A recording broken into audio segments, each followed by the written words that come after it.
मैं एक दरवाज़ा थी, जितना पीटा गया उतना खुलती गई। तुम कविता से सवाल करो, कविता तुम्हें उत्तर देगी। मुझे हमेशा एक वो बात याद रहती है कि आप जितना जानते हैं उतना ही आप जानते हैं कि आप कितना कम जानते हैं। आज जो लड़कियां मेरी क्लास में बैठती हैं, वो जितना संघर्ष करके पढ़ने पहुंचती हैं, वो बहुत कठिन है, हमारे समय से बहुत कठिन है। हम प्राध्यापक भी हैं और आलोचक भी हैं, तो जब हम अपना ही लिखा लिखेंगे तो हम काटते ज़्यादा हैं, लिखते कम हैं। साहित्य में जो युवा लोग लिख रहे हैं, उनमें, उनके लेखन में आप कुछ आवाज़ें सुन सकते हैं, दृश्य देख सकते हैं। अभाव आपकी मानवीयता को, आपके जीवन के सौंदर्य को कैसे नष्ट कर सकता है। आज का जो लेखक है वो अपने समय के बहुत सारे सवालों से जुड़ रहा है, जूझ रहा है। सबसे ज़्यादा जिसने मुझे प्रभावित किया जीवन में, रविन्द्रनाथ ठाकुर का लेखन। नॉन फिक्शन फिक्शन से ज़्यादा जो है वो लोकप्रिय होगा। आज का लेखक है वो टारगेट ऑडियंस कौन है उसको देख के लिख रहा है। आपकी ये वर्चुअल रियलिटी है, यही सबसे बड़ा झूठ है।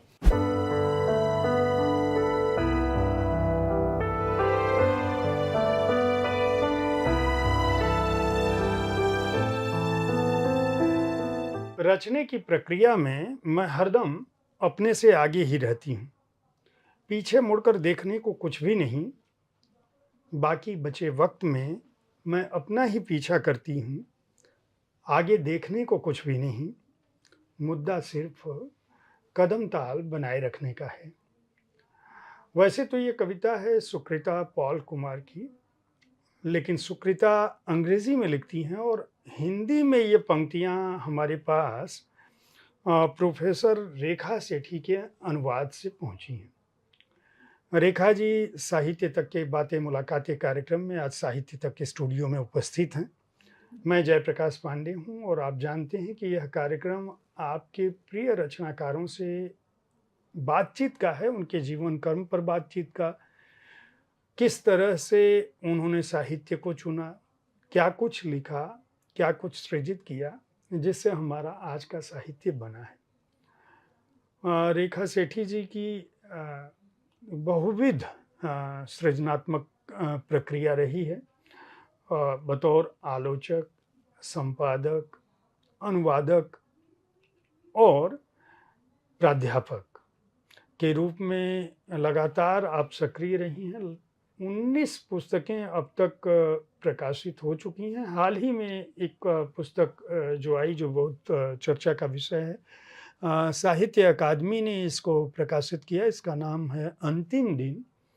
ये लिथुआनियाई कहानी संग्रह है, जिसके रचनाकार हैं यारोस्लावास मेलनिकस, और अंग्रेजी से इसका अनुवाद रेखा जी ने किया। रेखा जी, बहुत बहुत पहले तो स्वागत है आपका। धन्यवाद। और ये जो आपकी जो बहुविध रचनात्मक प्रक्रिया है या अकादमिक कार्य आपका है, एक प्रश्न मेरे दिमाग में आया जब मैं आपकी रचनाओं से गुजर रहा था कि आपने इतने व्यापक स्तर पे अनुवाद किया है, आलोचना के स्तर पर बहुत सारी निबंध लेख लिखे हैं, किताबें आ गई हैं, स्त्री विमर्श आपका प्रिय विषय रहा है और स्त्री रचनाकारों को आप लगातार महत्व देती रही हैं।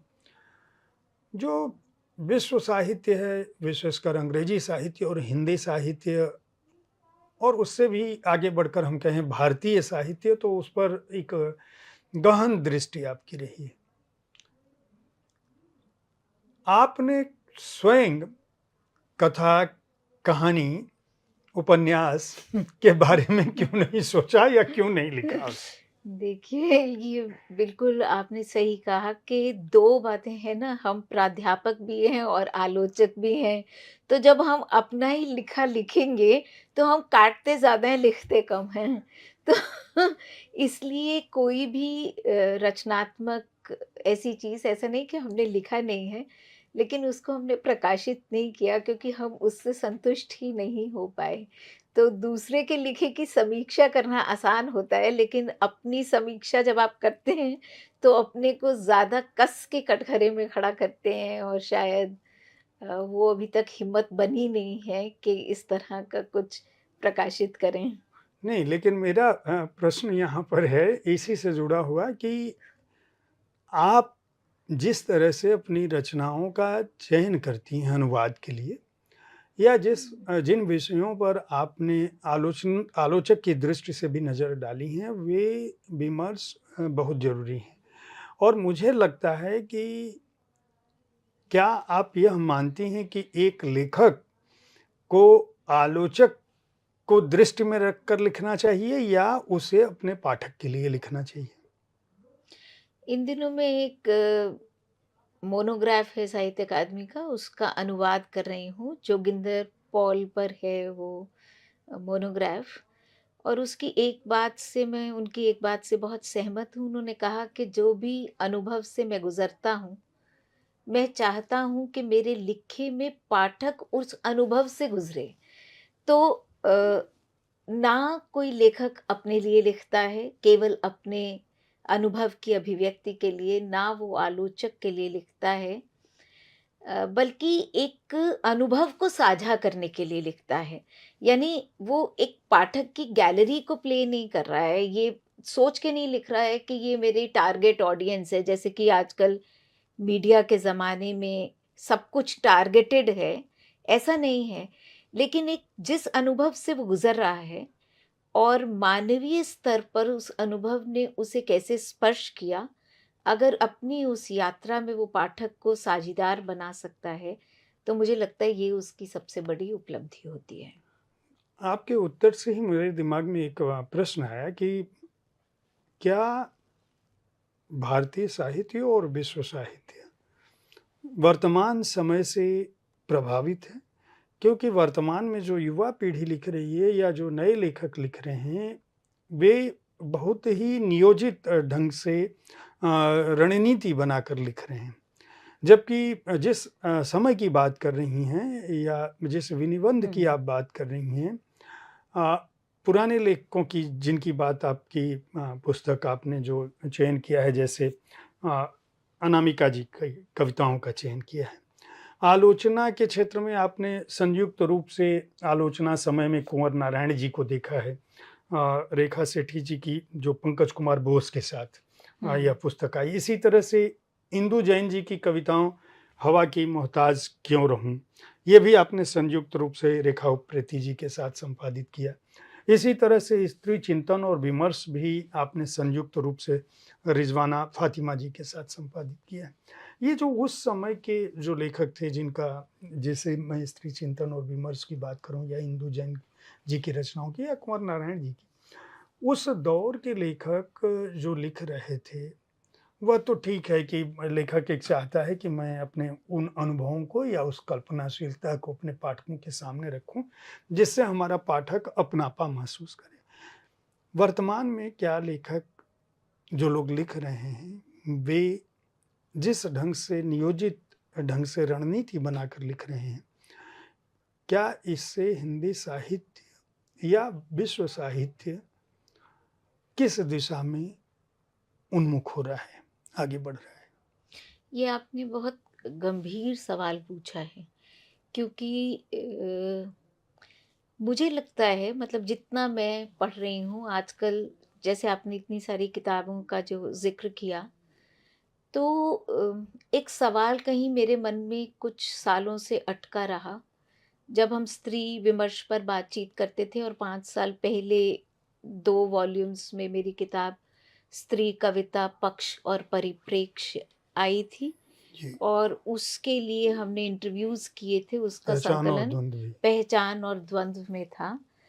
अब इसी तरह की एक पुस्तक अंग्रेजी में आ रही है, an alchemy of words and silences, contemporary Hindi women poets, जो राउटलेट से प्रकाशित हो रही है।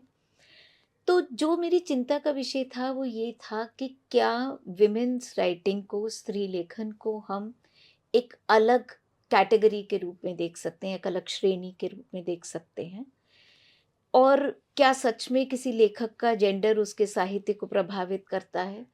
या जैसे आपने कहा कि आज का जो लेखक है वो अपने समय के बहुत सारे सवालों से जुड़ रहा है, जूझ रहा है, या सीधे जो वो मुठभेड़ कर रहा है वो बड़े नियोजित ढंग से भी लिख रहा है, शायद इसीलिए कि आज मैं तो जिन स्टूडेंट्स को पढ़ाती हूँ देखती हूँ कि उनकी पढ़ने की क्षमता से ज़्यादा सुनने और देखने की क्षमता का विकास हो गया है। तो निश्चित तौर पर आप भी मानेंगे कि साहित्य में जो युवा लोग लिख रहे हैं, उनमें उनके लेखन में आप कुछ आवाज़ें सुन सकते हैं, दृश्य देख सकते हैं। तो जो ऑडियो विजुअल मीडियम है, वो शब्द में भी आ रहा है। तो एक काम तो करता ही है लेखक कि वो अपने समय को एड्रेस करता है और उस समय से वो बहुत कुछ ग्रहण करता है। उस समय के बहुत सारे सवाल होते हैं जिनसे वो जूझता है। लेकिन कुछ लेखन ऐसा भी होता है जो इस सब समसामयिकता से परे, जिसे हम यूनिवर्सल ह्यूमन वैल्यूज़ कहते हैं, ऐसे मानवीय मूल्य जो हमेशा रहेंगे, चाहे हम उन्हें खंडित होते हुए ही देखते रहें, लेकिन वो कहीं न कहीं हैं, किसी न किसी रूप में, और आपको उद्वेलित भी करते हैं और प्रभावित भी करते हैं। जैसे ये अंतिम दिन जो किताब का नाम आपने लिया, यारोस्लावा मेलनिकस की है, वो यूक्रेनियाई मूल के लेखक हैं और लिथुआनियाई भाषा में लिखते हैं। लेकिन जैसे एक कहानी इसमें है, ग्रैंड पियानो रूम करके, उसकी चर्चा मैंने पहले भी की है। बिल्कुल साधारण सी परिस्थितियों की कहानी है, लेकिन जो उसमें एक आदमी को जो डिमेंशिया सा हो रहा है, वो भूल रहा है और उसे लगता है कि वो एक ऐसे घर में रहता है जहाँ पियानो बजाने के लिए उसका एक अलग कमरा है, पढ़ने के लिए एक अलग कमरा है, स्नूकर खेलने का अलग, टेलीविज़न का अलग, बेडरूम अलग, हॉल अलग। और वास्तव में वो एक ऐसे शेल्टर में रहता है ठंड से बचने के लिए पूरे परिवार के साथ, जहाँ एक अ, टॉयलेट की भी सुविधा नहीं है। तो उसकी एक कल्पना में वो जी रहा है, फैंटेसी में, और एक यथार्थ है, और फिर वो उससे निकल जाता है। तो कहीं न कहीं उस कहानी को पढ़ते हुए मुझे बराबर ये लगा कि अभाव आपकी मानवीयता को, आपके जीवन के सौंदर्य को कैसे नष्ट कर सकता है। अब ये किसी भी परिस्थिति में हो सकता है, किसी भी देश में हो सकता है, किसी भी समय काल में हो सकता है। यही साहित्य की सबसे बड़ी उपलब्धि होती है कि वो ऐसे तारों को भी छेड़ देता है जो देश, काल, समय, सब सीमाओं से परे होता है। तो मुझे लगता है कि आज के साहित्य में भी दोनों चीज़ें कहीं न कहीं रहेंगी, और जो ऐसा साहित्य होगा जो अ, समय के पार जा सकता है, आज के 100 साल बाद वही बचेगा, जो सिर्फ़ समसामयिकता को एड्रेस करेगा। उसकी समय सीमा हो सकता है 20-50 साल हो, जब तक कि वो सवाल हमारे लिए ज़रूरी रहें, और जब वो सवाल बदल जाएँगे, तब कुछ और तलाश शुरू हो जाएँगी। रेखा जी, आपकी जो व्याप्ति रही है बतौर आलोचक, आपने, जैसा कि मैंने अपनी बातचीत में भी शुरुआत में ही स्पष्ट किया कि स्त्री विमर्श, स्त्री चिंतन, स्त्री का पक्ष, उसका परिप्रेक्ष्य, उसके द्वंद्व, उसके विचार, उसकी पहचान हमेशा आपके लिए प्रिय रही है। आपने उन्हीं रचनाओं को, वैसे तो मैं ये कहूँगा कि आपने मानवीय स्वरों को जहाँ भी वो मूल रूप में उपलब्ध थे, उनको अनुदित करने की कोशिश की बतौर अनुवादक भी। लेकिन आपकी चिंता में स्त्री प्रमुख रूप से रही है। बहुत सारे लोगों का कहना है कि ये जो विमर्श है, जिसको हम साहित्य को जब खाँचे में बाँटते हैं, जब हम उसे ये कहते हैं कि दलित साहित्य है, जब हम उसे ये कहते हैं कि स्त्री विमर्श है या स्त्री साहित्य है, जब हम उसे कई बार अल्पसंख्यक से जोड़कर देखते हैं, तो यह कहीं न कहीं साहित्य के जो वितान है उसको संकुचित कर रहा होता है, संकीर्ण कर रहा होता है। मैं ये जानना चाहता हूँ कि आपका दृष्टिकोण क्या है? आप इस विषय को, जो आपके दिल के करीब भी रहा और आपके आधे से अधिक काम मैं कहूँगा, वह स्त्री केंद्रित रहा है कहीं न कहीं, किसी न किसी रूप में। आपने अनुवाद भी किया है तो आपने उन्हीं रचनाकारों को लिया है जिनकी ये यहाँ कहीं न कहीं आम आदमी की पीड़ा है या स्त्री का की पीड़ा है या उसका संघर्ष है या उसके विचार हैं। स्त्री कविता पक्ष परिप्रेक्ष्य भी जब मैं देख रहा था जिन रचनाकारों को आपने चुना है और पहचान और द्वंद में भी जिन रचनाकारों को चुना है, यहाँ तक कि जो मुख्य रचनाकारों की आपने श्रेणी दी थी कि ये 7 या 8 पर मैं करूँगी। फिर उसके बाद भी आपने अलग से जो किया तो उसमें भी आपने उन्हीं को चुना है। इसकी क्या वजह रही है? आप क्या मानती हैं कि स्त्री का जो पूरी दुनिया में जो अस्तित्व है बतौर साहित्यकार, बतौर आधी दुनिया के रूप में अ, क्या कुछ शेष है जिसे कहा जाना चाहिए? उसकी बात क्या वाक़ई मुख्य धारा से इतर है? दरअसल आपके सोचने और मेरे काम में कोई अंतर ही नहीं है। वो इस तरह से कि मेरे 2 मुख्य आर्ग्यूमेंट्स हैं। एक ये कि हम ये सवाल करते हैं कि क्या स्त्री का लेखन अलग श्रेणी है या नहीं? कृष्णा सोबती, मृदुला गर्ग जी की फ़ोटो लगी हुई है, मृदुला जी, ये सब लोग नाराज़ हो जाते थे कि अगर उनके लेखन को आप हाँ, हाँ, स्त्री के खाँचे में डालें, वो कहते थे कि जैसे छोटा करके देखना है, उनके जो बड़े व्यापक कंसर्न्स हैं, उनको वो नहीं लिया जाता और केवल स्त्री अनुभव को केंद्र में रखा जाता है। तो उनकी नाराज़गी अपनी जगह वाजिब है। लेकिन साथ ही साथ एक बात ये थी कि स्त्री के कुछ अनुभव कुछ हमें ऐसा कहते हैं जो एक सच्चाई को जब हम देख रहे हैं तो वो छोटी सच्चाइयाँ हमें बड़ी मीनिंगलेस लगने लगती हैं, छोटी लगने लगती हैं। जैसे मैं अक्सर कोट करती हूँ अनामिका की एक कविता है फर्नीचर, जिसमें वो कहती हैं मैं इनको रोज़ झाड़ती हूँ, सिर्फ़ यही है जो मुझे कभी नहीं झाड़ते। तो ये अनुभव जो है वो बहुत ही अ, जिसे कहना चाहिए ना स्त्री स्पेसिफ़िक है। ये उसकी कलम से ही निकल सकता था और ये अगर उसकी कलम से निकलता है, तो ये क्या केवल स्त्री अनुभव है या हमारे पूरी सामाजिक व्यवस्था में वर्चस्व की जितनी भी प्रणालियाँ हो सकती हैं, उसके ऊपर कोई एक टिप्पणी है। ये भी हमें सोचना चाहिए। दूसरी बात कि मेरा पूरा आग्रह इस बात पे है कि हमने स्त्री अनुभव को जब स्त्री के लेखन के केंद्र में रखा, तो हमने ऐसी बहुत सी चीज़ें छोड़ दी, असेस करने से, मूल्यांकन करने से ये छोड़ दिया, जो स्त्री के लेखन में है। जैसे मुझे याद नहीं है कि किसी ने भी कोई पीएचडी का रिसर्च किया हो स्त्री लेखन की राजनीतिक चेतना पर।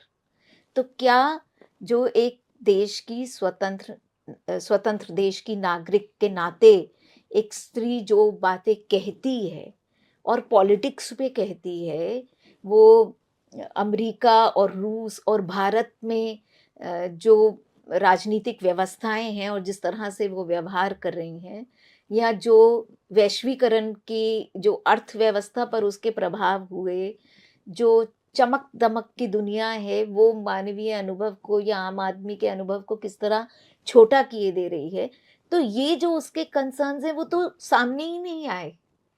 तो बल्कि अंग्रेज़ी में जो मेरी पुस्तक आ रही है, उसमें मैं शुरू करती हूँ इंट्रोडक्शन इस बात से कि whether women's writing is a separate category और जब हम कंक्लूड करते हैं, तो हम उसको पूरा इन्वर्ट कर देते हैं। हम केवल पितृसत्ता और उससे उपजने वाले द्वंद्व या उससे निपटने के लिए जो रणनीतियाँ हमें इस कविता में दिखाई पड़ती हैं, हम केवल उस पर बात नहीं करते। हम सबसे पहले राजनीति पे बात करते हैं, प्रकृति पे बात करते हैं, प्रेम के बदलते स्वरूप पर बात करते हैं। तो जो इतना विशाल भंडार है जो कि मतलब क्लोज़ टेक्सचुअल रीडिंग जिसे कहते हैं कि केवल उस पाठ केंद्रित करने से अपनी आलोचना को ही उभर सकता है। मेरा आग्रह है कि उसे भी देखा जाना चाहिए। अ, मैं ये आपकी किताबों से भी और आपके इस उत्तर से भी मृदुला गर्ग जी का आपने उल्लेख किया, कृष्णा सोबती जी पर आपकी संपादित पुस्तक रही है और आप लगातार एक पुस्तक आप जसिंता तक हम्म। आ रही हैं। जसिंता की कविताओं में जिस बात का आपने हाँ। उल्लेख किया वो बहुत प्रचुर मात्रा में दिखता है। वहाँ पे स्त्री पुरुष से इतर जंगल जमीन हम्म। की बात होती है, और जो वर्तमान विकास की रफ्तार है उस पर वो कहीं न कहीं प्रहार करती हैं। और जब जंगल की बात होती है तो जंगल में केवल स्त्री ही नहीं रहती है। आप स्वयं प्राध्यापक थी, आपके समक्ष बहुत सारे लड़के, आपने भी शोध कराया होगा। क्या वजह पाती हैं यह चेतना इतने लंबे समय से भारत में काम हो रहा है?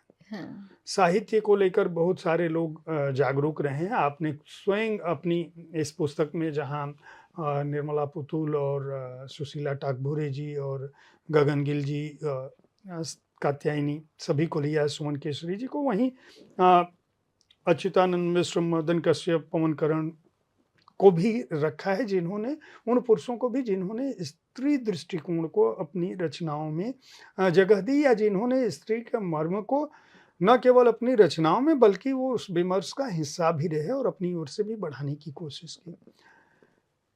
क्या आप मानती हैं कि आपकी जो अग्रज पीढ़ी थी, जो इस बात से चिढ़ रही थी कि नहीं, मुझे स्त्री के खांचे में क्यों रख रहे हो, उससे कहीं कोई चूक हुई? क्योंकि वो लोग भी तो प्राध्यापक थे। निर्मला जैन जी थी, सारे ही लोग मतलब पढ़ा रहे थे। तो कहाँ पे ये कमी कहाँ है, और क्या वैश्विक स्तर पर क्या स्थिति है? क्या विश्व स्तर पर भी ये जो फेमिनिज्म का आंदोलन रहा है, वह, जब हम पश्चिम को देखते हैं, जैसे मेरी दृष्टि कहेंगे तो मैं पश्चिम को देखता हूँ, तो मुझे दर्शन में, राजनीति में, साहित्य में कोई अंतर नहीं दिखता है। वहाँ एक दूसरे की तरफ आते जाते रहते हैं, आवाजाही होती रहती है। आप किसी एक खांचे में वहाँ के रचनाकारों को नहीं रख पाते हैं, खासकर बड़े लोगों को, जिनको हम पढ़ते हैं या जिनके बारे में हम जानते हैं। भारत में ये बहुत एक गंभीर सा एक खांचा बन गया है कि हम इस घेरेबंदी के अंदर रहेंगे। अगर हम ये कर रहे हैं तो हमारी पहचान यही है। मैं हिंदी में हूँ या मैं अंग्रेजी में हूँ, अगर मैं साहित्य में हूँ तो मैं साहित्य में हूँ। मैं किसी और क्षेत्र में उसका विशेषज्ञ नहीं हो सकता, मैं दर्शन में नहीं जा सकता, मैं संस्कृत का विशेषज्ञ नहीं हो सकता। तो 2 प्रश्न हैं मेरे। एक ये कि क्या ये आपकी पूर्व पीढ़ी से कोई खामी रह गई? हमारी दृष्टि इस तरफ क्यों नहीं गई कि नहीं, ये जो स्त्री से जुड़े हुए प्रश्न हैं, वह अलग ढंग से देखे जाने भी चाहिए? उसमें शायद, जैसे आपने कृष्णा सोबती की बात की, तो मुझे याद है कि जब सदी के 100 उपन्यास गिने जा रहे थे, तो जो भी चयन समिति थी, उन्होंने कृष्णा सोबती का मित्रों मरजानी रखा उस श्रेणी में, और जिंदगी नामा नहीं रखा। और कृष्णा जी को इस बात का बहुत दुख था, और वो बहुत नाराज हुई, और वो चयन समिति की मतलब योग्यता पर ही उन्होंने प्रश्न चिन्ह लगाया कि, और शायद वो कहीं ना कहीं सही भी था, क्योंकि मित्रों के माध्यम से जो उन्होंने कहने की कोशिश की, वो उनके लेखन का मात्र एक हिस्सा है, लेकिन जिसे वो अपना मैग्नम ओपस मानती थी, वो निश्चित रूप से जिंदगी नामा था।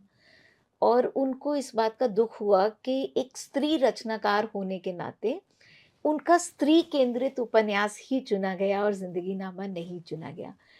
तो कहीं ना कहीं उस पीढ़ी में को ये समस्या नजर आई कि जब वो इतना, उन्होंने अपने लेखन का दर्जा इतना बढ़ा रखा है, या उसका लैंडस्केप इतना व्यापक है, तो जैसे कि स्त्री, उनके जो स्त्री अनुभव हैं उन पर केंद्रित रचनाओं को चुन चुन कर उनको एक, उनका हाशियाकरण किया जा रहा है।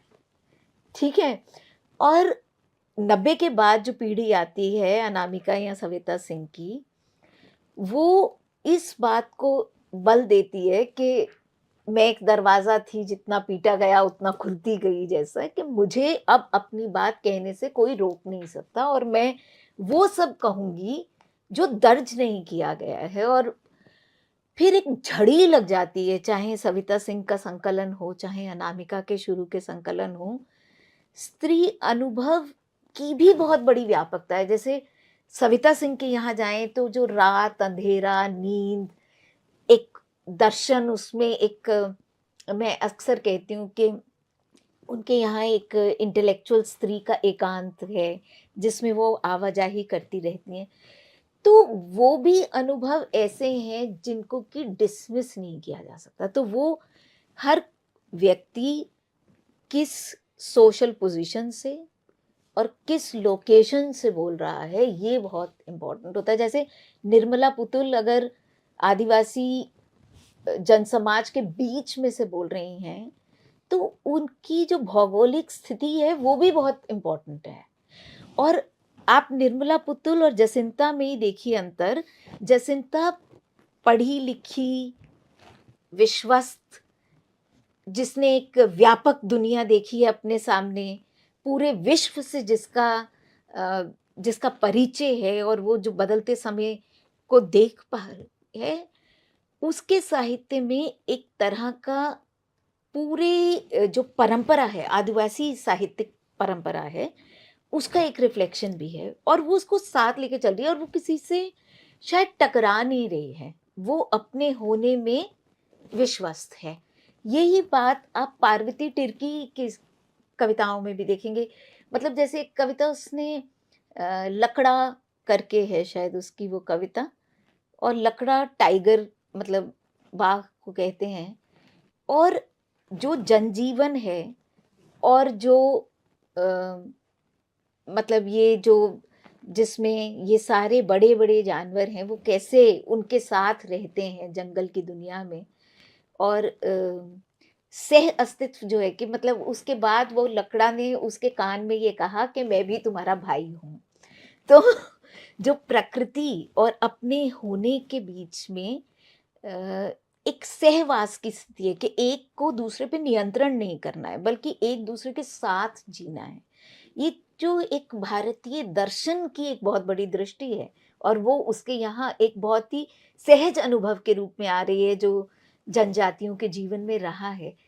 तो मुझे लगता है कि अ, ये जो व्यापक अनुभव होता है, वो अपनी जगह एक होता है और उसके बीच में आप चलते रहते हैं। मैं अनामिका और सविता सिंह का नाम ले रही थी।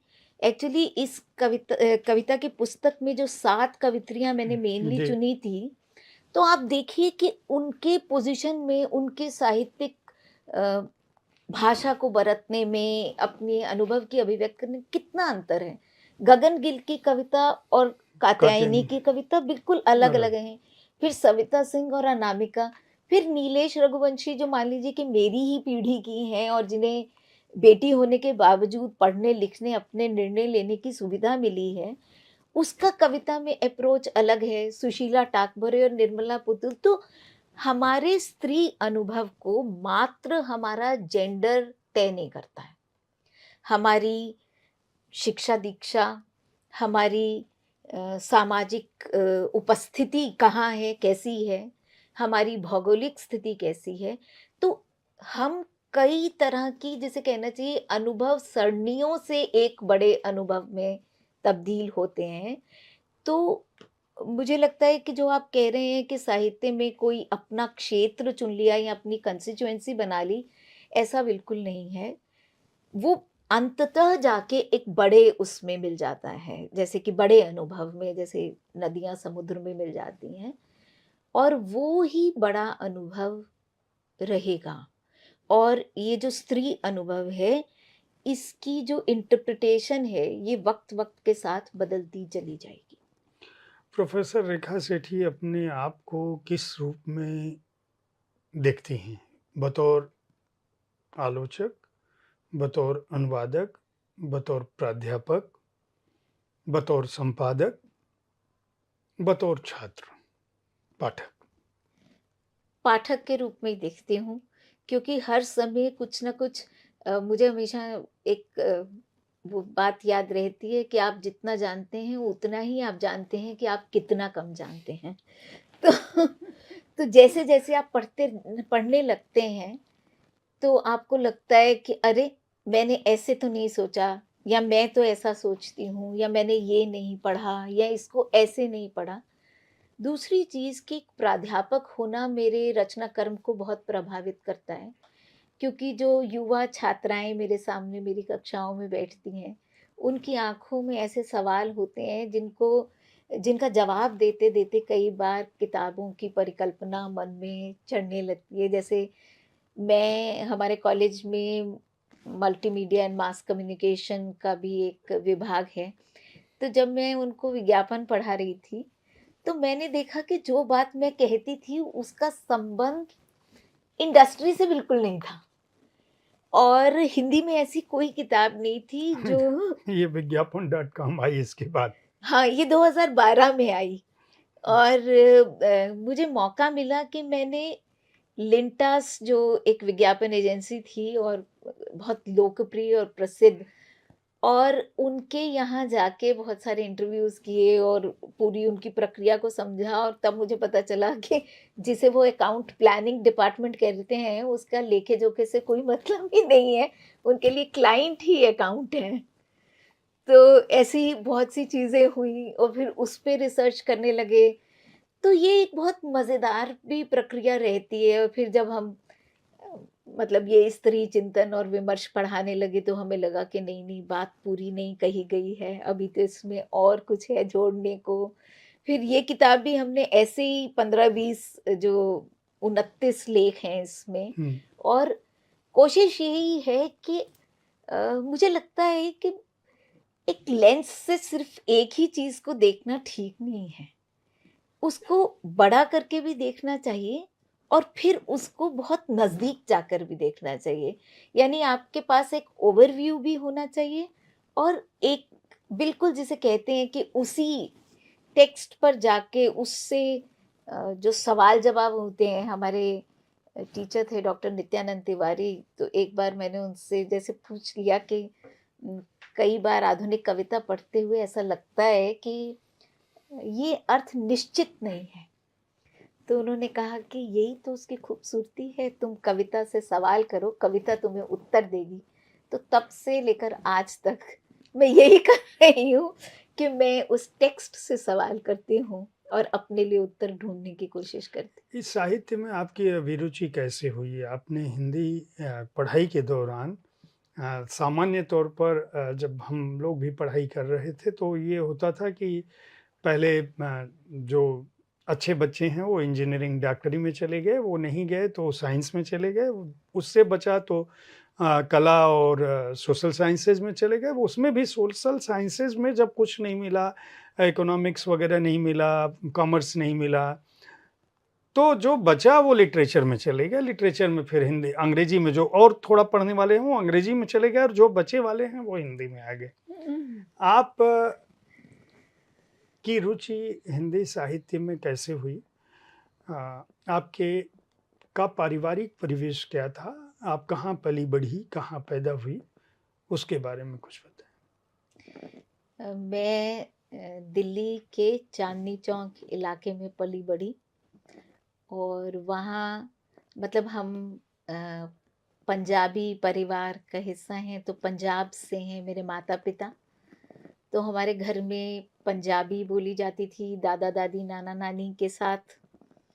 अ, इंग्लिश मीडियम स्कूल में हम पढ़ते थे जो क्रिश्चियन मिशनरीज़ चलाते थे, और जिस इलाके में हम रहते थे वो गालिब की हवेली से 1 किलोमीटर दूर था, तो उसकी बोली-बानी आप समझ सकते हैं कि एक ख़ास तरह की हिंदुस्तानी थी। तो ये सारी भाषाएँ हमारी भाषा में चली आईं अपने आप ही। और वैसे मेरी माँ हिंदी की ही टीचर थीं उस स्कूल में जिसमें मैं पढ़ती थी, और उन्हें बहुत इज़्ज़त से देखा जाता था, क्योंकि वो अंग्रेज़ीदा माहौल में एक वही थीं जो हिंदी इतनी अच्छी तरह पढ़ाती थीं, और अ, सब उनके मतलब उनके स्कूल के जो एडमिनिस्ट्रेशन था वो भी इस बात का बहुत महत्व जानते थे, और स्टूडेंट्स भी। ख़ैर फिर भी जैसे आप कह रहे हैं कि कभी ये नहीं सोचा था कि हम साहित्य में बीए एमए या आगे कुछ करेंगे। लेकिन जब हम 12वीं क्लास में थे, वो हमारे स्कूल की गोल्डन जुबली थी और हमारे स्कूल के इतिहास पर एक डांस ड्रामा तैयार हो रहा था। और उस डांस ड्रामा के जो डायरेक्टर थे वो सेंट जेवियर स्कूल्स के एक फादर आते थे और वो अंग्रेजी में एक स्क्रिप्ट लिख के देते थे और 3-4 लोगों को दिया जाता था कि वो उसका हिंदी में अनुवाद करें। उनमें हमारे टीचर्स भी थे और मैं जो अनुवाद करती थी तो वो फादर मुझे अक्सर कहते थे कि तुम ऐसे अनुवाद करती हो जैसे ओरिजिनली हिंदी में लिखा गया हो। तो मेरा मतलब पहली शुरुआत उस अनुवाद से हुई। और दूसरी बात ये हुई कि जब हम दाखिला ले रहे थे तो मेरे पिता का बहुत आग्रह था कि मैं इंद्रप्रस्थ कॉलेज में ही पढ़ूं और इंद्रप्रस्थ कॉलेज में इंग्लिश ऑनर्स में सिर्फ इलेक्टिव इंग्लिश वालों को लिया जाता था। तो इंद्रप्रस्थ कॉलेज में हमें हिंदी में मिला दाखिला और मिरांडा हाउस में हमें इंग्लिश ऑनर्स मिला। और हमारे पिताजी ने कहा कि आप इंद्रप्रस्थ कॉलेज में ही रहिए। और वहाँ इंदु जैन पढ़ाती थी और इंदु जैन का जो पूरी पर्सनालिटी और ऑरा था, और एक हमारी टीचर थी डॉक्टर विजय लक्ष्मी वाधवा, वो इतनी मीठी हिंदी बोलती थी कि ऐसा लगता था कि मैंने कभी सुनी ही नहीं है ऐसी हिंदी। तो बस उनकी क्लास में पहले हफ्ते में ही जाके मुझे विश्वास हो गया कि मुझे यही करना है। और उनके साथ साथ, बल्कि इंदु जी तो खुद मीडिया पर्सनालिटी भी थी, उनके साथ मुझे बहुत दफ़ा कुछ टेलीविज़न और रेडियो के छोटे-छोटे कार्यक्रम करने का मौका भी मिला। और एक समय ये था कि हम सोचते थे कि हम जर्नलिज़्म में ही चले जाएँगे, पर कुछ वो एग्ज़ाम में 6 महीने का गैप था, तब तक हम एमए करने लग गए। फिर एमए में हमें इतना मन रम गया कि उसके बाद तो फिर सोचा ही नहीं, फिर तो आपका पसंदीदा रचनाकार कौन है? एक नहीं है, बहुत है। मान लीजिए 4-5 चुनने को कहा जाए। अ, सबसे ज़्यादा जिसने मुझे प्रभावित किया जीवन में, रविन्द्रनाथ ठाकुर का लेखन। मतलब उनका मैंने शायद अपने स्कूल के दिनों में ही रविन्द्रनाथ ठाकुर को बहुत पढ़ लिया था। और अ, उनके लेखन में एक जो अ, जिसे कहना चाहिए, देखिए वहाँ हम देख पाते हैं कि वो एक स्त्री के बारे में लिख रहे हैं तो उस स्त्री का दर्द साकार हो रहा है, एक बच्चे के बारे में लिख रहे हैं। और कुछ एक जो हमारे जीवन में एक खालीपन जो रह जाता है, उसको छूने की वो कोशिश करते हैं और उसको वो पकड़ पाते हैं। फिर एक समय ये था जब हम एमए में पढ़ते थे, मतलब अज्ञेय की साहित्य के जैसे मुरीद होते हैं, फिर मुक्तिबोध का एक तरह से भूत सवार हो गया। तो मुक्तिबोध पर मेरा एमफिल है। और फिर कंटेम्परेरी लेखन में आते-आते भी अ, इन सभी रचनाकारों को कहानियाँ हमने बहुत पढ़ी, मन्नू भंडारी, चित्रा मुद्गल, मृदुला गर्ग, मोहन राकेश, ये तो हमारी पीएचडी कहानी पर थी। फिर कहानी से फिर हम एमए में कविता पढ़ाने लगे, समकालीन हिंदी कविता, उसमें हम राजेश जोशी पढ़ाने लगे, तो राजेश जोशी हमारे बहुत प्रिय हो गए। एक समय पे हमने उदय प्रकाश की कहानियों पर बहुत लिखा। आप क्या रेखा जी, अगर ये मैं पूछूं कि भारत में अभी आलोचना की जो स्थिति है, उसे लेकर आप क्या समझती हैं? अभी सोशल मीडिया का जो प्रभाव हुआ है और हर रचना पर हर पाठक एक अपनी प्रतिक्रिया दे देता है, और जो सामान्य पाठ की प्रतिक्रिया है और जो आलोचना, गंभीर आलोचना है किसी कृति की, इनमें जो सामान्य लोग हैं वो अंतर नहीं कर पाते। जो पाठक हैं, हम किसी फेसबुक टिप्पणी से भी सामान्य रूप से लोग किसी भी चीज़ के बारे में, किसी कृति और सृजन के बारे में एक ओपिनियन बनाने लगते हैं। बहुत बार हम बहुधा देखते हैं कि जो लोग पहली बार नाम ही सुने हैं, मान लीजिए हम कहें कि यारोस्लावास मेलनिकस का नाम जिन लोगों ने पहली बार सुना हो सकता है 4 दिन बाद जिसने ये पूछा हो कि ये कौन है, 4 दिन बाद वही इन पर कोई लेख लिख रहा हो। तो ये जो आज के समय का आलोचक है, वह कौन है और आलोचना के लिए बतौर आलोचक क्या कुछ होना चाहिए कि ये एक ज़रूरी बिंदु हैं, इनके बिना आप अच्छे आलोचक नहीं हैं? ऐसा है कि आप सोचेंगे कि मैं किसी चीज़ पर 2 टूक ट्राई क्यों नहीं देती, क्योंकि मेरे मुझसे ये होता ही नहीं है कि मैं सही और गलत या इस तरह के खाँचों में देख हुँ, पाऊँ। जिसे एक दोचित्तापन, दुविधा कहते हैं, शायद मुझे लगता है कि मेरे सोचने की जो प्रक्रिया है वो उसमें शामिल है। मैं दोनों पक्षों की तरफ से बराबर पूरे आर्ग्यूमेंट्स के साथ सही-सही सोच सकती हूँ, और शायद यही उसकी खूबसूरती भी है, क्योंकि ये मुझे एक तरह से किसी भी चीज़ के बारे में एब्सोल्यूट सोचने से, एक ध्रुवीकरण से बचा लेती हैं। तो देखिए, एक तो सोशल मीडिया ने एक जिसे कहना चाहिए कि लोकतांत्रिक स्पेस दिया है, जिसको कोई नहीं सुन रहा था, जिसको सामने आने के लिए इतना अ, आलोचना के भी तो जो मठ थे, उन्होंने उनको बहिष्कृत कर रखा था, बाहर कर रखा था। अब उसके पास ये स्पेस है कि वो अपनी बात कह पाए। लेकिन जैसा आपने कहा कि ये भी हो सकता है कि क्योंकि इन्फॉर्मेशन बहुत जल्दी मिल जाता है। अब आज तो चैट जीपीटी और आर्टिफिशियल इंटेलिजेंस का ज़माना है, उससे आप कहें तो वो अभी यारोस्लाव मेलनिकस पर एक बढ़िया सा लेख विद रेफरेंसेस आपको दे दे। तो जो है सो है, आप उसको बदल नहीं सकते, तो ये बार-बार उसका निषेध करने से भी हम कहीं पहुँचेंगे नहीं। लेकिन उससे शायद कुछ लाभ भी हो जाता है कि आप ऐसी-ऐसी चीज़ों के बारे में रिसर्च करने लगते हैं, जो सामान्यतः आप ना करते, और आपका जो वर्ल्ड व्यू है वो बड़ा हो जाता है। लेकिन हाँ, उसके अपने खतरे भी हैं। खतरे, ये खतरा नहीं कहना चाहिए बल्कि ये कहना चाहिए कि उसकी अपनी एक सीमा भी है कि कई बार जब आप इतने फ़ोकस्ड रहते हैं, तो आप उसे एक परंपरा में रख के नहीं देख पाते, या एक अ, व्यापक दर्शन जो हो सकता है, आप उसमें उस अनुभव को तौल नहीं पाते हैं, या आप टेक्स्ट पे बहुत गंभीरता से विचार नहीं करते हैं। टेक्स्ट में उठने वाले प्रश्नों से बहुत गंभीरता से विचार नहीं करते हैं। आप कुछ बातें पकड़ते हैं और दूसरी छूट जाती हैं। तो ये सब चिंताएँ चलती रहती हैं, ये सब होता रहेगा।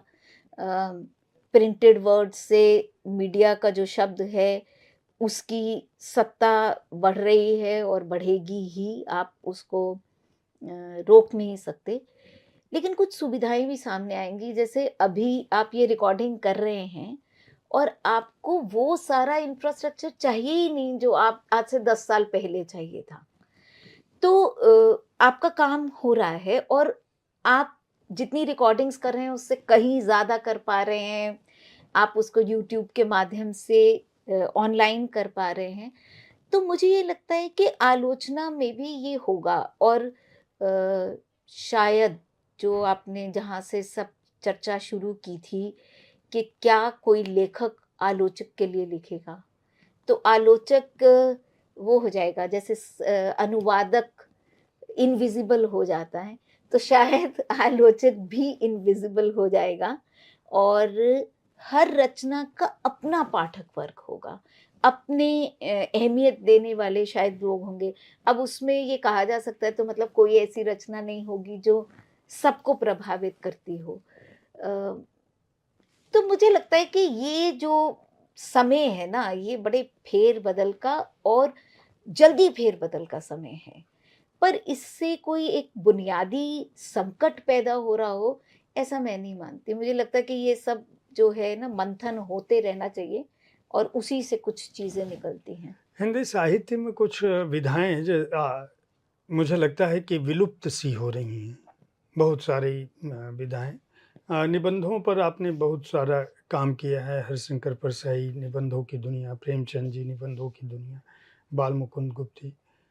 इसकी क्या वजह पाती हैं आप? नहीं, निबंध उस तरह से ना लिखे जा रहे हों, लेकिन अभी जो है थोड़े समय बाद, शायद अगर 4-5 साल बाद हम बात करेंगे, तो आप देखेंगे कि नॉन फ़िक्शन, फ़िक्शन से ज़्यादा जो है वो लोकप्रिय होगा। लेकिन हाँ, फ़ॉर्म बदल सकते हैं कि पहले जैसे हम निबंधों की बात कर रहे हैं, ये जो निबंधों की दुनिया सीरीज़ थी, इसमें 12 किताबें आई थीं।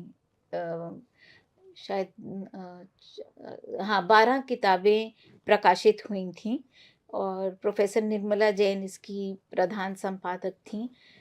योजना थी कि आगे भी हम बढ़ेंगे, जो बाद में फिर नहीं हुआ।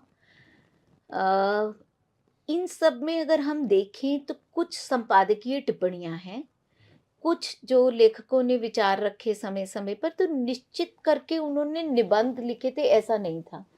तो अभी भी जो नॉन फ़िक्शन चल रहा है, जो लोकप्रिय हो रहा है, उसमें आत्मकथाएँ तो हमने बहुत देख लीं, और ख़ास तौर पे स्त्रियों की, दलितों की आत्मकथाएँ, उनकी अपनी एक जगह है। अ, एक और चीज़ है डायरी। पत्र। आजकल हाँ, डायरी, पत्र के फ़ॉर्म में लिखा जाना, तो ये सब भी जिसे कहना चाहिए कि पूरी अपनी ज़मीन तलाश रहे हैं, और शायद कुछ साल, शायद 3-4 साल में आप देखेंगे कि ऐसी किताबें आपके पास इतनी प्रचुर मात्रा में आ गई कि फिर आप उनके मूल्यांकन के लिए आलोचक जो है नए पैमाने तय कर रहे होंगे, और ये सवाल हो रहा होगा कि इसमें कितना आत्मकथ्य है, कितना विषय अनुरूपता है, और क्या इसकी अभिव्यक्ति शैली है। रेखा जी, जैसे मेरे जैसे लोग, कालखंड मेरे लिए क्या है? आपने कहा कि आप छात्रों से अपने उनके प्रश्नों से समझ पाती हैं। मेरे लिए, मैं प्रकाशकों से जिस तरह से किताबें आती हैं, तो मैं ये कहूँगा कि एक समय कविताओं का था। बीच में एकदम कविताओं को प्रकाशकों ने छापना बंद कर दिया। हुँ, फिर वो कहानी पे चले गए। कहानी के बाद एक समय आया, उपन्यास का दौर आया। अभी जो है संस्मरण और आत्मकथाओं का दौर है। हुँ। उनको लगता है कि संस्मरण और आत्मकथाएँ बहुत अधिक मात्रा में बिक रही हैं। ये जो बदलाव निरंतर हो रहा है, एक तरफ प्रकाशिकी उद्योग में, और दूसरी तरफ ये है कि हर व्यक्ति चूँकि अपने बारे में लिखने लगा, तो इसलिए मुझे लगता है कि प्रचुर ये किसी एक विद्वान ने कहा था कि अगर सच लिखना है तो उपन्यास लिखो, और हाँ। झूठ बोलना है तो आत्मकथाएँ लिखो। आप जब खुद शोध कर रही थी और लगातार जब इन लोगों को पढ़ती रही हैं, तो आपको क्या लगता है कि कृति में समय की सच्चाई होनी चाहिए या व्यक्ति की? व्यक्ति की सच्चाई भी जब होती है, वो समय की सच्चाई ही खोलती है। जैसे जो स्त्री अनुभव है, वो एक बड़े आप नज़रिए से देखिए, तो वो एक पूरा आपके सोशो कल्चरल हिस्ट्री पे कमेंट है। जो हाशिए के विमर्श हैं, वो सारे आपके समय को ही बता रहे हैं। लेकिन जैसे आपने कहा ना कि सच कहाँ होगा और झूठ कहाँ होगा, समय को भी, मतलब जब से आपकी ये वर्चुअल रियलिटी है, यही सबसे बड़ा झूठ है। क्योंकि आप एक जीवन जी रहे हैं और वहाँ एक और जीवन दिख जी। रहा है। तो वर्चुअल रियलिटी में ना सब कुछ बहुत तेज़ी से बदल रहा है, मतलब एकदम, एकदम। तो कभी फ्लैश फ़िक्शन जैसे 2 मिनट रीड, 3 मिनट रीड। तो 3 मिनट रीड में आप एक उपन्यास तो नहीं पढ़ सकते, उपन्यास के हिस्से तो नहीं पढ़ सकते। तो हो सकता है कि ऐसा ही कुछ हो, जो चलते-फिरते ऐसी बहुत सी किताबें आई हैं जिसमें कि जो फ़ेसबुक पर लिखी गई टिप्पणियाँ थीं, हुँ, हुँ। उन्हें पुनः संयोजित करके किताब की शक्ल दी गई है।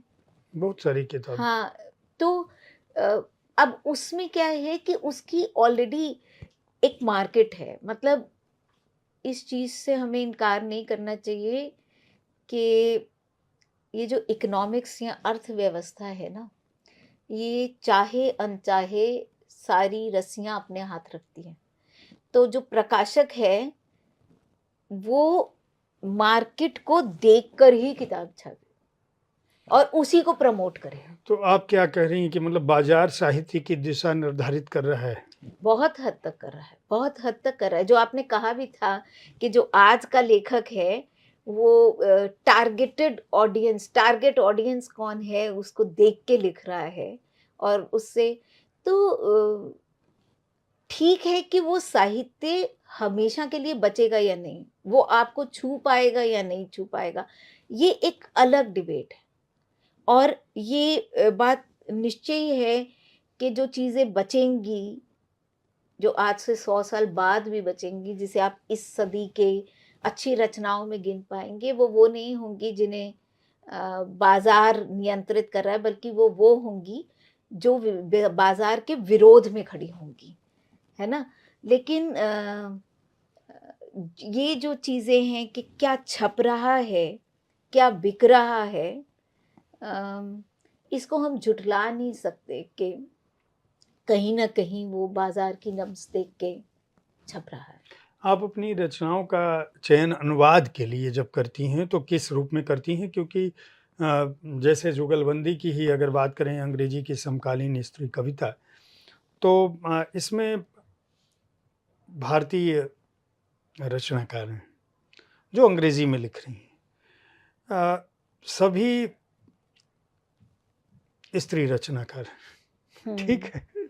तो जब आप चूँकि अंग्रेजी की समकालीन स्त्री कविता नाम ही है, तो ये चयन करते समय आपके दिमाग में क्या होता है? या आपने सुकृता जी की जैसे किताब की या यह किताब प्लेस कॉल्ड होम, सुषम बेदी सुसुम जी बेदी जी की की जो है। की, तो या मान लीजिए ये नई वाली जो किताब है, कैसे आप चयन करती हैं कि मुझे अब इस रचना का या इस लेखक का या इसकी इस कृति का अनुवाद करना चाहिए या इनकी यही कविताएँ चुननी चाहिए?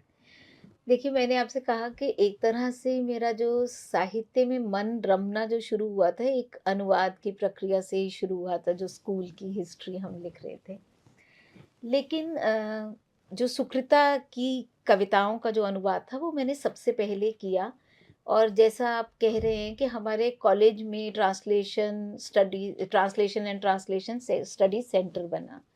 तो उसमें हमने एक एक्सरसाइज़ चुनी कि हम कुछ कविताओं के अनुवाद करते हैं। तो मतलब बिल्कुल एक कोइंसिडेंस था कि सुकृता की किताब आई थी अंग्रेज़ी की ड्रीम कैचर, और उस किताब को अ, मतलब जब किताब रिलीज़ हुई थी तो मैं उस कार्यक्रम में शामिल थी, और मैंने वो कुछ कविताएँ पढ़ी थी। तो जस्ट जैसे होता है कि अपने आप को टेस्ट करने के लिए मैंने उस किताब से कुछ 5-10 कविताओं के अनुवाद किए, और मुझे मतलब आनंद भी आया, और फिर मैंने कुछ लोगों को पढ़ के सुनाए और तो सबने सराहे।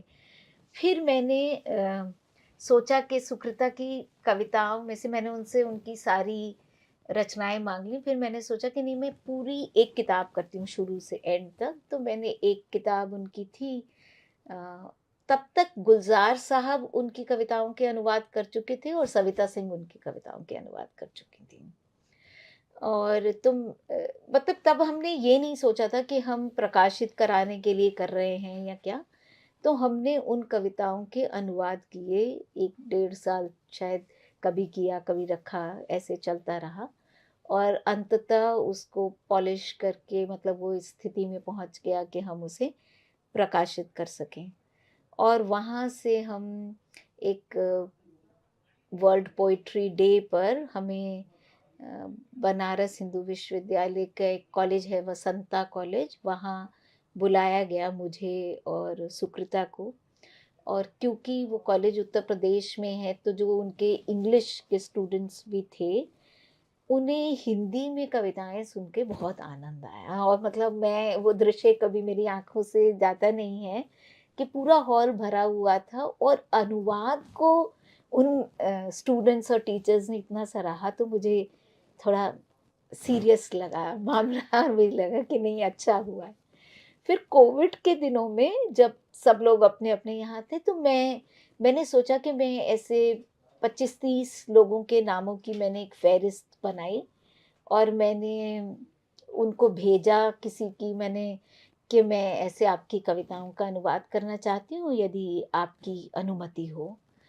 तो कुछ लोगों ने रिस्पॉन्ड किया, कुछ ने नहीं रिस्पॉन्ड किया। कई को बहुत ये चिंता थी कि उनकी कविताओं को मिस इंटरप्रेट ना किया जाए, तो उन्होंने मेरे किए हुए अनुवाद अपने दोस्तों से साझा करके वेट करवाए, और कई बार कुछ और शब्द सुझाए गए, लेकिन मतलब वो पूरी बातचीत चलती रही, हमारा अपना आग्रह था।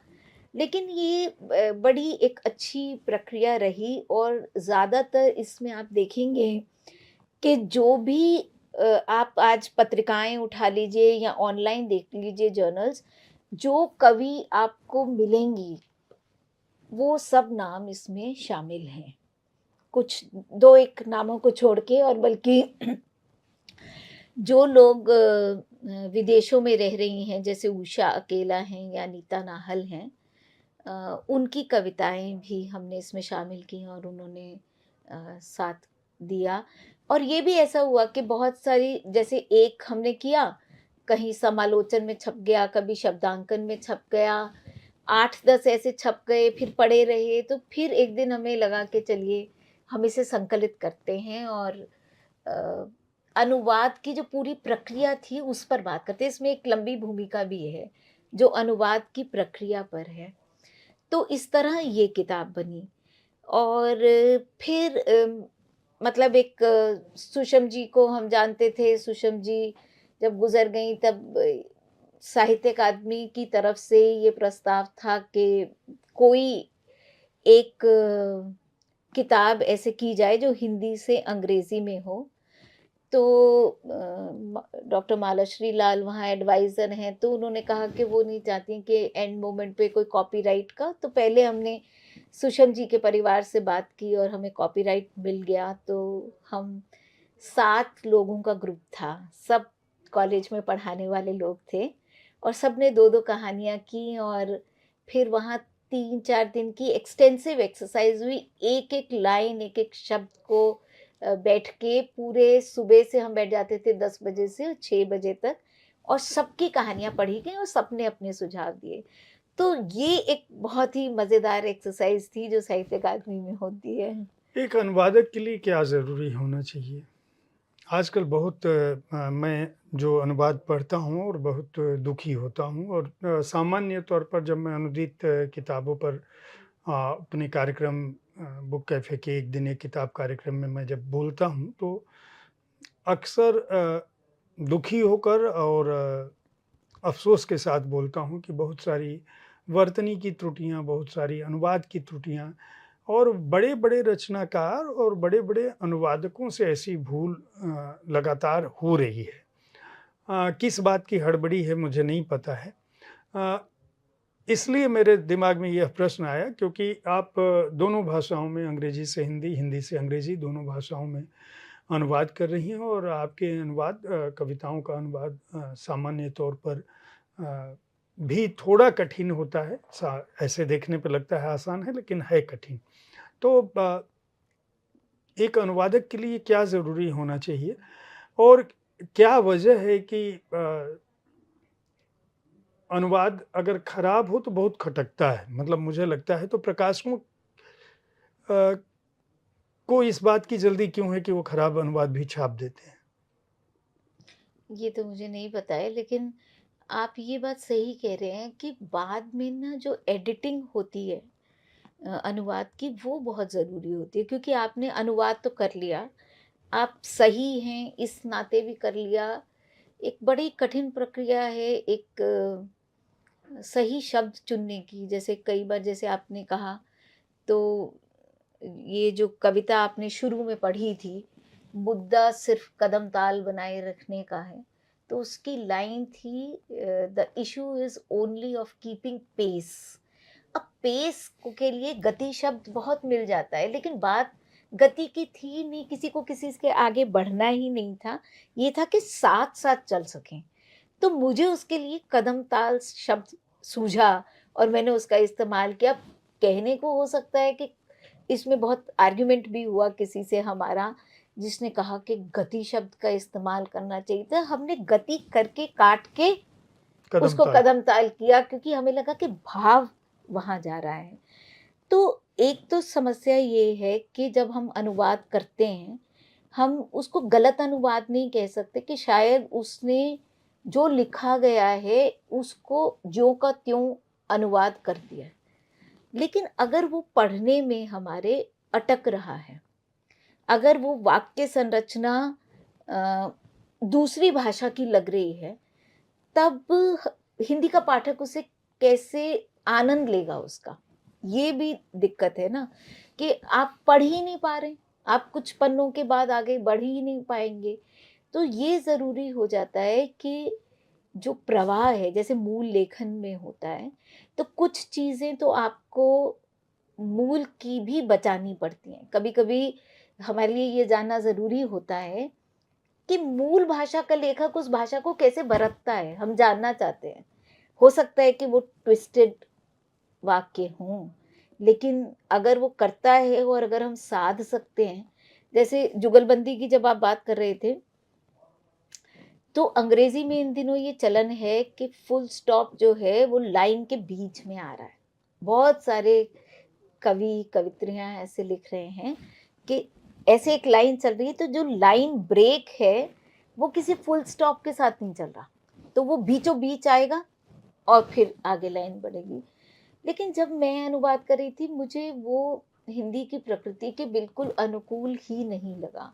तो मैंने अगर पूर्ण विराम नहीं दिया और मैं लेखक की बात को भी बचाना चाह रही थी, मैंने वहाँ लाइन बदल दी। तो एक ही लाइन 2 लाइनों में आ गई, लेकिन ये मुझसे ना हो सका कि जिसे कहना चाहिए कि मैं पूर्ण बीच विराम। में पूर्ण विराम लगा दूँ। अ, लेकिन हो सकता है कि जो अंग्रेजी की मूल कविता की तरह ही उसे देखना चाहता है कि उस कविता में क्या हो रहा है, वो पूर्ण विराम बीच में ढूंढ रहा हो। लेकिन ये अनुवादक की अपनी थोड़ी जो स्वतंत्रता होती है, भारत वो में अनुवादकों की क्या स्थिति है? आप किस रूप में देखती हैं? क्या अनुवादक को उसके काम का, उसके श्रम का पारितोषिक मान मिल रहा है? एक्चुअली अनुवाद जितना भी हम करते हैं ना, वो अपने पैशन के लिए ही करते हैं, क्योंकि पारितोषिक मतलब जो इंडस्ट्री के फिगर्स हैं, उनको अगर आप सुनेंगे तो हार्पर कॉलिंस के जो मार्केटिंग के लोग हैं वो बताते हैं कि हमारी 33% किताबें पिछले साल जो बिकी वो अनूदित किताबें थीं। और निश्चित रूप से अगर हार्पर कॉलिंस या पेंगुइन कोई अनुवाद कराता है तो वो उसके लिए अच्छी राशि भी देता होगा। लेकिन अभी तक मैंने तो जो अनुवाद किए हैं उसमें अ, साहित्य अकादमी से कुछ मानदेय मिलता है, पर वो मानदेय जैसा ही होता है। और बाकी आप जो भी कर रहे हैं वो आप अपनी इच्छा से अपने जो भी आपको अच्छा लगता है वो करने के लिए कर रहे हैं। अ, लेकिन हो सकता है, जैसे मैंने कहा था कि मार्केट डायनामिक्स का रोल होता है, तो हो सकता है कि अगर अ, ऐसे इन रचनाओं की, जैसे रॉयल्टी को लेकर भी जो विवाद चल रहे हैं कि प्रकाशक कितनी रॉयल्टी देते हैं, तो हो सकता है कि समय के साथ साथ अनुवाद की भी महत्ता जैसे जैसे बढ़ेगी तो उसका कुछ पारिश्रमिक बेहतर होगा। आप क्या पाती हैं कि युवा पीढ़ी अनुवाद को मतलब अनुवाद बतौर अनुवादक कोई भविष्य है लोगों के पास? भविष्य तो होगा, निश्चित तौर पे होगा, और जितनी ज़्यादा भाषाएं हम जानेंगे उतना बड़ा भविष्य होगा। क्योंकि पहली बात तो ये है कि अंग्रेजी में जितने अनुवाद होते हैं उसका पारिश्रमिक पारिश्रमिक अच्छा है। जो मैंने पहले कहा कि हार्पर कॉलिंस या हम्म। वो जो कराते हैं पेंगुइन, तो वो शायद बेहतर पारिश्रमिक देते हैं। और आप देखेंगे कि अंग्रेजी में अनुवाद भी बहुत ज़्यादा है। तमाम भारतीय भाषाओं की रचनाएं आपको अंग्रेजी में, अच्छी रचनाएं आपको पढ़ने को मिल जाएंगी। लेकिन हिंदी में कम है, ऐसा नहीं है कि है ही नहीं, लेकिन जैसे कि आज ही कोई तमिल में बहुत अच्छा उपन्यास आए जिसकी चर्चा हो, जैसे अभी आपने देखा ये जो बानू मुश्ताक का कहानी संकलन है, वो अंग्रेजी में अनुदित हो गया लेकिन हिंदी में नहीं हुआ है। हैन कैंग का जो उपन्यास है कोरियन से अंग्रेजी में आ गया लेकिन हिंदी में अभी नहीं आया है। तो हिंदी में अभी बहुत बड़ा क्षेत्र खुला हुआ है तमाम भारतीय भाषाओं से और विदेशी भाषाओं से जो अनुवाद हैं, वो आने की अभी गुंजाइश है। तो जैसे-जैसे इनकी माँग बढ़ेगी, अनुवाद भी आएँगे साथ में। आखिरी प्रश्न है रेखा जी हमारे संवाद का कि युवा पीढ़ी साहित्य को किस रूप में देखती है? कम से कम आप अभी साहित्य पढ़ा रहे हो और मतलब विश्वविद्यालय में, कॉलेज में हो। अ, आप जिस समय छात्र थे और आपकी जिस तरह से जिज्ञासा थी, आपके पास अवसर मिरांडा हाउस का था और इंद्रप्रस्थ का एक तरफ अंग्रेजी था और दूसरी तरफ हिंदी था। आज की पीढ़ी जो जिन छात्रों को, छात्राओं को आप पढ़ाते हो, आपको क्या लगता है कि साहित्य का भविष्य कितना सुरक्षित और संरक्षित है? क्या वह आधुनिकता और सोशल मीडिया के प्रभाव से बाजारवाद की भेंट चढ़ जाएगा या उसमें भी गंभीर छात्र अपनी रुचि के हिसाब से आएंगे? मैं साहित्य के भविष्य को लेकर बहुत आश्वस्त हूँ।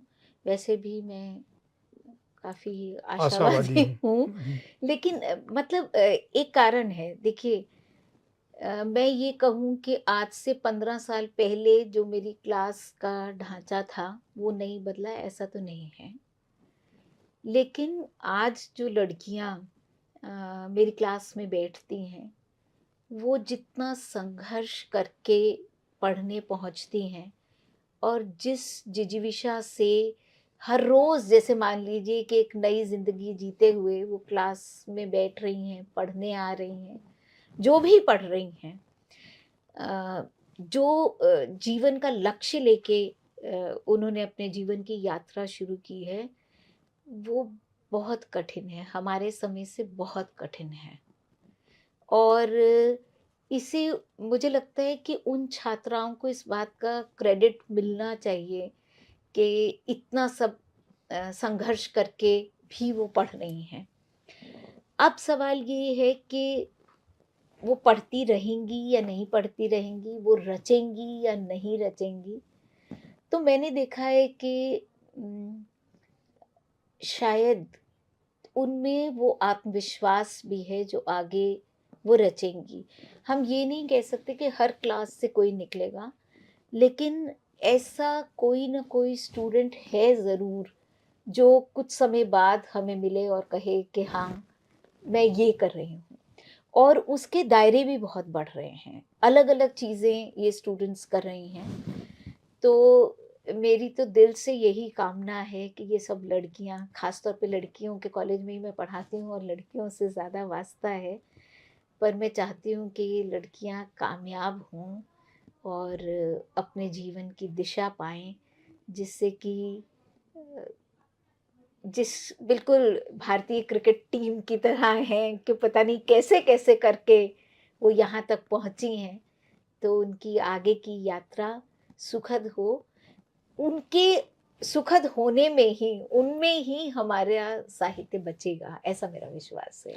बहुत-बहुत आभार आपका साहित्य तक पर समय देने के लिए। मैं इस बात की कामना करता हूँ कि जल्द ही आप अपनी रचनाओं को, स्वरचित रचनाओं को पाठकों के सामने लाएँगी, जो कविता या उपन्यास या कहानी की शक्ल में होगा। क्योंकि आपके अनुभव का और अध्ययन का दायरा बहुत विशाल है और सामान्य तौर पर यह कहा जाता है कि अगर आप 100 किताबें लिख लेते हैं तो आप एक उपन्यास ज़रूर लिख सकते हैं। तो आप तो उससे बहुत अधिक पढ़ चुकी हैं और अनुवाद भी कर रही हैं, तो आपकी सृजन यात्रा चलती रहे, आपके छात्र आपसे लाभान्वित होते रहें, साहित्य जगत समृद्ध होता रहे। बहुत-बहुत धन्यवाद समय देने के लिए। धन्यवाद, नमस्ते। धन्यवाद।